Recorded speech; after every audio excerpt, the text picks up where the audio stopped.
warahmatullahi wabarakatuh. Sebelumnya saya izin memperkenalkan diri. Nama saya Laila Musfiro dari Fakultas Hukum Universitas Lampung. Dan saya bersama narasumber yaitu Bapak Bayu Prasetya sebagai anggota DPRD Lampung Selatan. Di sini saya akan mewawancarai narasumber saya dengan beberapa pertanyaan mengenai proses pembentukan atau pengujian peraturan perundang-undangan. Sebelumnya Bapak udah siap Pak saya wawancarai? Ya, siap. Pertanyaan yang pertama ya Pak. Oke.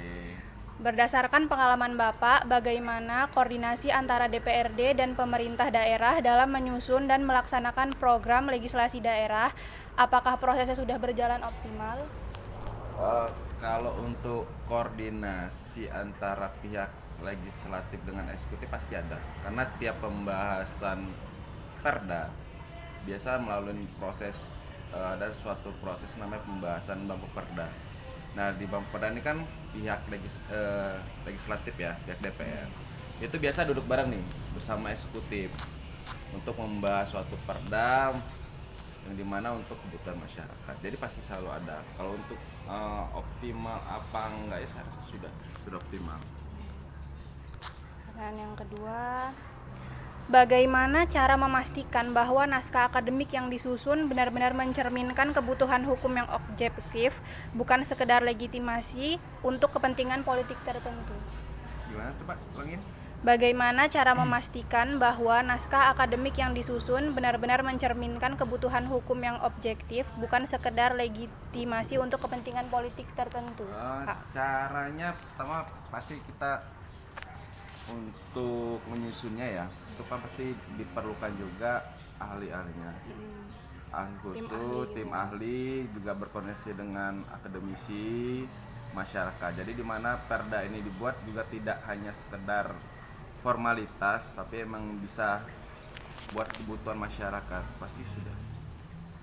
Dan yang terakhir Pak. Berapa? 3 aja? Iya. Sebagai praktisi di tingkat daerah, bagaimana Bapak melihat relevansi dan sinkronisasi antara kebijakan pembangunan hukum di tingkat nasional dengan kebutuhan hukum di daerah? Relevansinya ya? Iya.